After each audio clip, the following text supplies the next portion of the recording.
3, 2, 1.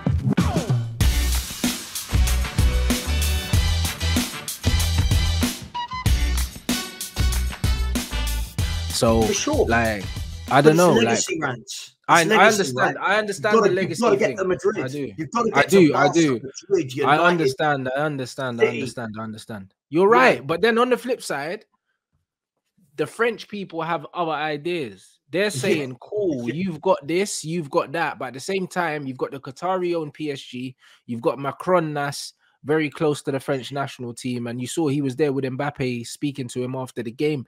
Like, it's political, bro. Like, they want to keep the best French players in France. And I can understand why they would want to do that, because he's the gem of French football right now. And in terms of marketing and stuff like that, the French league is a more attractive league with him there. So I can understand why Macron, I can understand why all these people said we have to do everything we need to do to keep MBAPPE there, not forgetting that he's a Parisian anyway. So when you look at all of those things, it's like if somebody offers a player from London loads of money to stay in London, they're not going nowhere else because they're at home already. So I understand why MBAPPE did not go. I don't hold it against him that he didn't go, because he's still young. He could go at 26. Do you know what I mean? And still smash it for 5 years. I just feel now was the time. Like, I mean, the way I look at it, how long was his contract extension? Do you know, or does anyone know what contract he signed? I think it's another 3 years or something like that. Right. However, like, MBAPPE can go when he wants to go. But who can pay for him? It's not even him. It's not even people paying for him. I think he would either have to buy himself out or he'll see out the next contract and leave on a free. Like, I think it's one of those kind of things. But yeah, his deal expires when he's 26, and that would be a good time for him to go over there. Like, he'd be in the middle of his pomp, go over there, destroy the league for 3-4 years, maybe 5 years. It's enough to cement a legacy. 26 years old. Like, how old was Drogba when he went to Chelsea? Like, I think he was around that age, or maybe a bit older. And he's a Chelsea legend. But if we're talking the elite, the echelons of Messi, Ronaldo, you know, and we keep using those two because they are and have been so far above everyone else.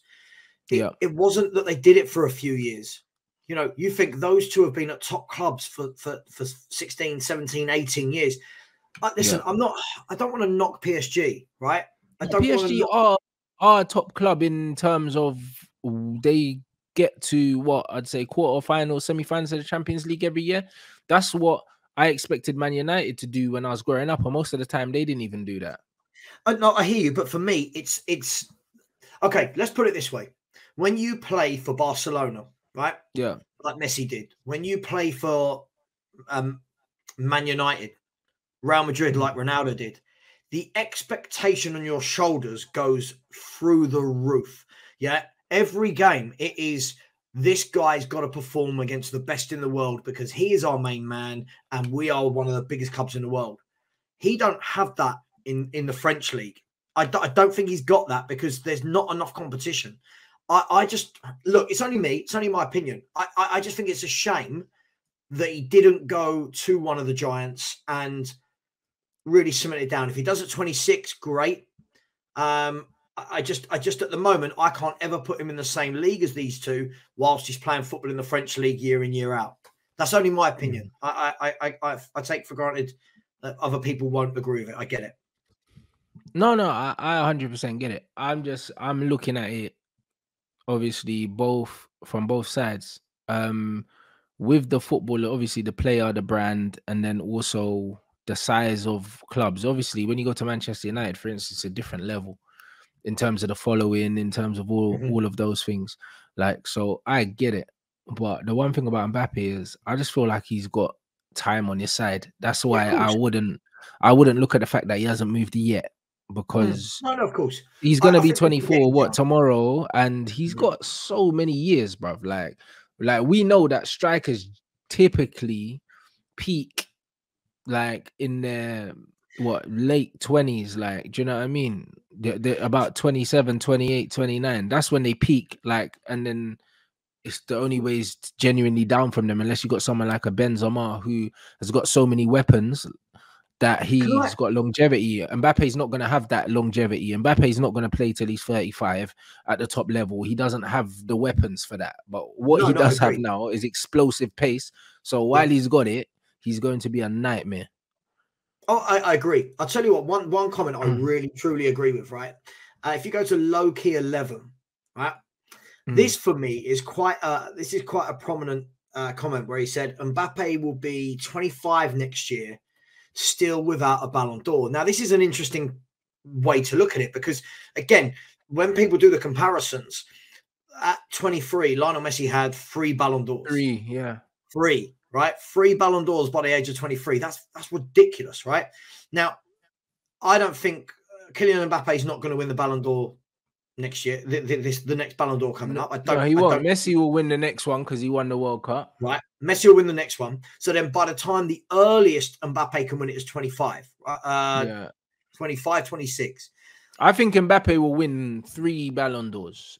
At least. I agree. At least.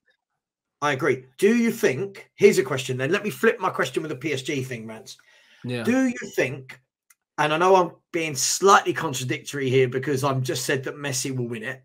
Do you think that over the course of a year, if your name is not Lionel Messi and it's not a World Cup year, that they will, and they don't win the Champions League, do you think a player playing for PSG will win the Ballon d'Or? Do you think they'll get those votes, or people will also have something? I think Mbappe is the only player at PSG, that can win the Ballon d'Or, if Messi doesn't win the World Cup. If Messi doesn't win the World Cup, he's not winning the Ballon d'Or. I'll be real. For sure. He's going to win it. But if he didn't win it, they weren't getting the Ballon d'Or unless they won the Champions League and the league. And they always fall short in the Champions League. So it's one of them ones where realistically, like Messi ain't winning that without the World Cup, and Mbappe's probably the only one that can win it outside of that. Do you know what I mean? So it's a weird one. Like PSG, I don't know. Like, I know what you're saying with the PSG situation, and I agree. But then on the flip side, notoriously, the Ballon d'Or winners come from Spain, bro. Like Cristiano Ronaldo's the last Ballon d'Or winner from the Premier League. So as much as we talk up the Premier League, we don't get Ballon d'Or winners at all. And then CR7 won it at Man United and then left. So, and no one's won it since in the Premier League. So the Ballon d'Or's always kind of been rigged to Spain. Do you know what I've always thought though?